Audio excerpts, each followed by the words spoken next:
You know, in the day it's a total distraction. I can't make music in the day because everyone's going, Janek, how about this problem doorknob, it's not doing something, or shall we paint that, whatever. So by the time everyone leaves site at 7 or 10 at night, I'm thinking, oh, now I've just got the whole place to myself. Got my curry on the go, thinking what should I do, right, and then looking at the road.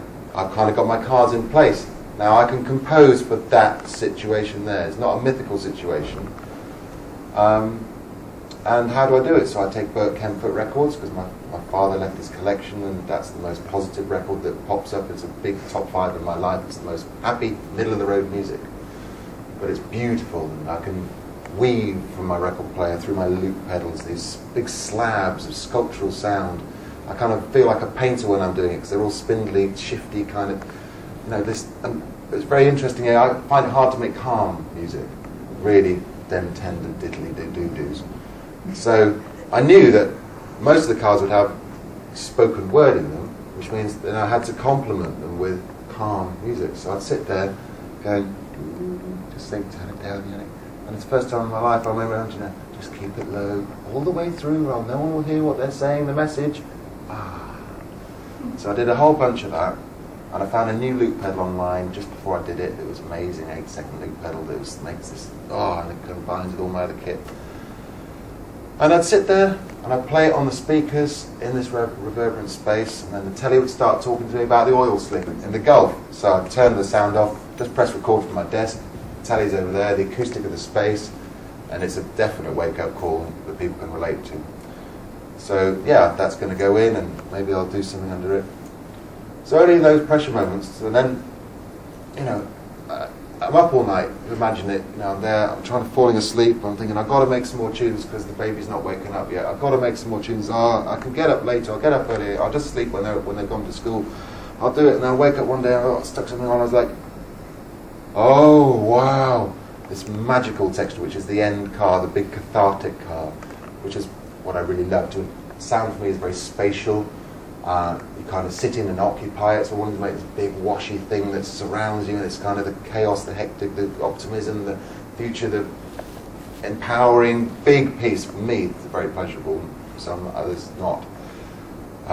Which is fine, so you stick it in the front. And once I found that big thing, and I knew I kind of almost dusted it. It only took about 2 weeks really of pain to push it all out. And then it was born. So, opening it up, are there any questions for Janek about the process, about the work? You've mentioned quite a few times not wanting to be radical. And the thing that I've picked up from your work before is that there's always, you can get whatever you want from it, that everyone will go in and have a very particular response, which is true for any art. But I always get the sense that there's this tension between wanting to convey a quite serious message, but there's this real sense of fun about it. And I wonder, is that containing in some way, or how do you get the balance right? Or well, all it is a projection of me, essentially, and acknowledging that, because I'm a fun, serious kind of guy. You know, I'll take on the theme, but I'll smile when I say it. And I'm a cheeky monkey, you know. So I'll say the Bill knows I say the wrong things at the wrong times, you know. Yeah, I was on Radio 4 front row last night talking about catting, thinking it was a joke right at the back of the cars. They didn't know what I was on about. Brilliant. So I had to explain it to him. And then I reset it in a different way. So naughtiness, reality, fun, entertainment, all different levels of what I try and, you know, there's not a single thing that you can take from it, so I wanted to try and mix it all up, and if you invest a bit into it, then you'll be rewarded in different ways. You'll be enlightened and darkened in different manners. And my works are usually never-ending things. They're always changing. They're not one thing you can get.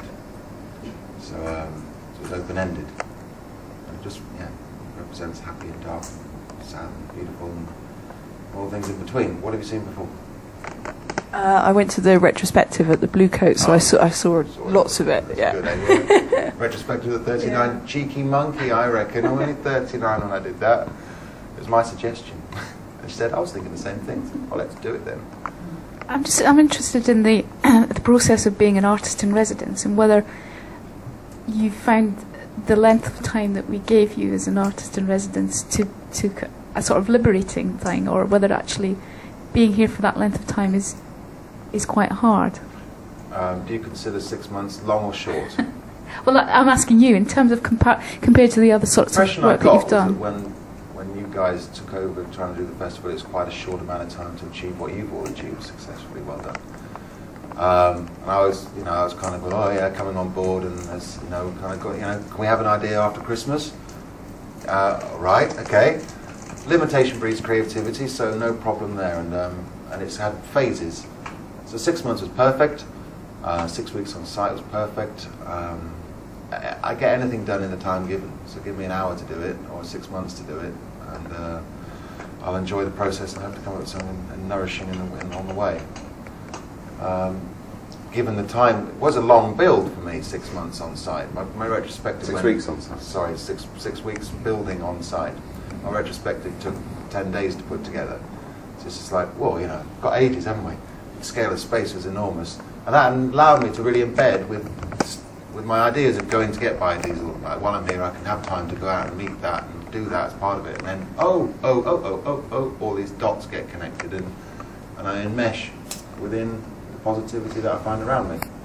So that was rewarding and enabled me to do that. And it's wonderful doing a piece that it's about here, because anyone that comes through the door, I tell them what it's about, and they all relay their own stuff. The man who's picking up the scaffolding said, I've been growing my own vegetables for ages. I didn't think he'd be doing that. I didn't look like the kind of guy to do that. The man who comes to deliver the windscreens, he's going, yeah. We took all our children. I was talking about population pollution, about you shouldn't have more than 2 kids, particularly really now, and it's very difficult to talk about that. If you've already done it, fine, but thinking forward, And he's going, I said, how many kids you got? He goes, 4. Okay. And he said, we took the bus to the south coast for holiday this year. I said, well done, that's fantastic. And he goes, yeah, it cost a fortune, £18. I'm like, what do you mean each? No, for the whole family. I said, 6 people go to the coast, £18, £3 each. You think that's a lot? Oh, no, £118 is more like it, at least. So there's disparity, and everyone comes through the door. And now, because I'm working with the community and on the site, creating this work out of us, it's a wonderful experience to be able to do it. It's not just about me and my ego at all. It's about finding out everything, relaying or telling or whatever. Several times you said constraint breeds creativity. So I'm intrigued to know, can you give us an example of a time when you've had the biggest constraint and yet achieved the greatest creativity?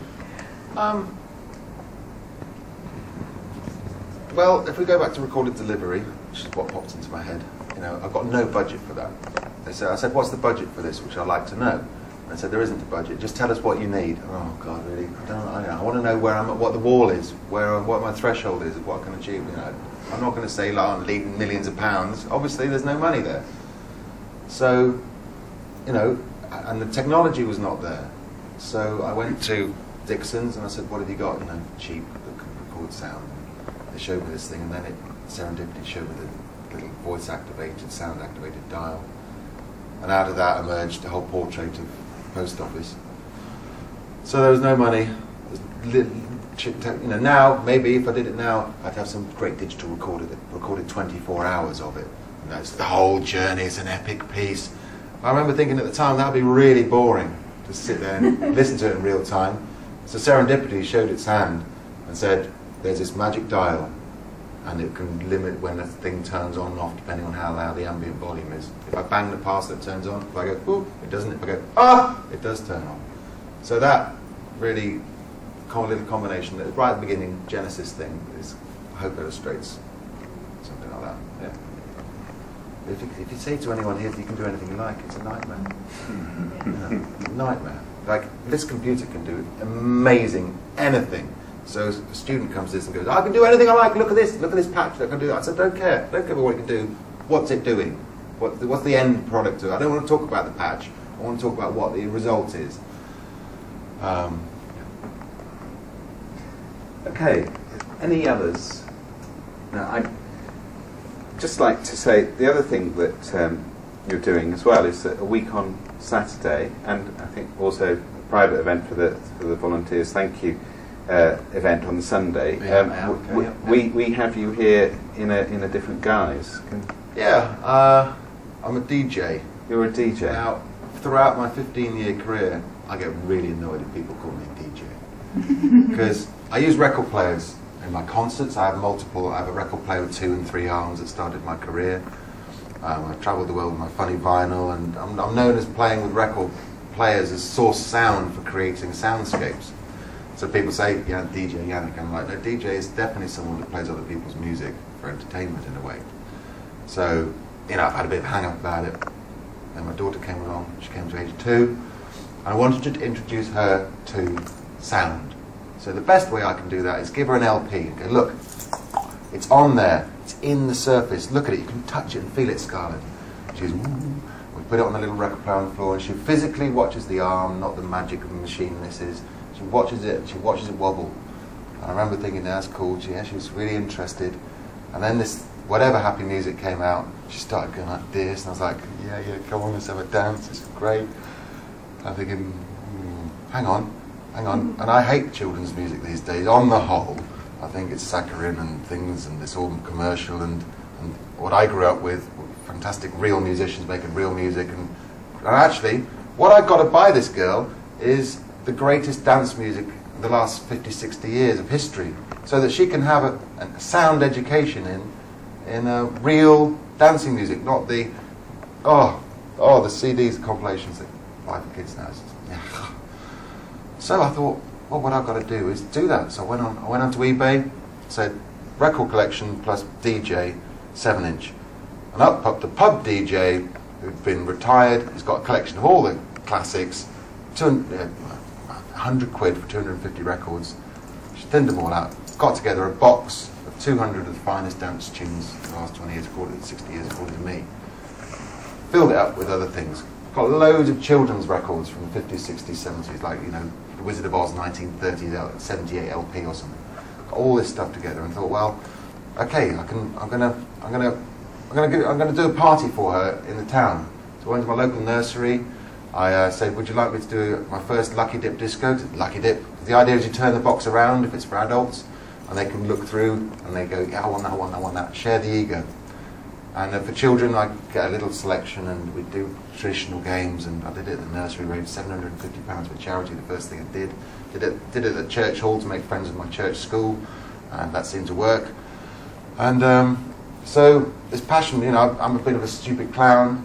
I'm very good with kids. You know, I enjoy playing with them, and they seem to think I'm Mr. Manic and a weird man. But he's a weird big man.